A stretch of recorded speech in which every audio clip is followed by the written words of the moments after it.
Mkuu wa shule kaagiza kwamba wewe usikae pamoja na Shemtoi kwa sababu Shemtoi anadumaza performance yako ya darasani, na wazazi wako pia wameagiza hivyo. Wewe unataka kubisha nini tena wewe? Sasa sikiliza, Maria, kuanzia leo utakaa na Kitundu. Shemtoi utakuja kukaa hapa front. Mwalimu, nakusikia sema. Mimi nilikuwa na shauri Maria akae na Sam kwa sababu wanaendana kabisa, black and white.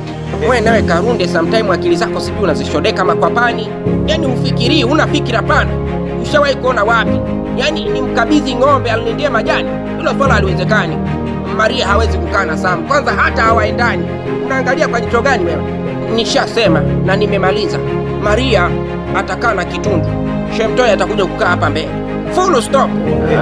Kwa hiyo mwanangu, saizi unaenda kukaa na mtoto mkali au vipi? Sio ni mgeni kama wewe sana. Hivi vitu mimi kwangu ni vitu vya kawaida kabisa.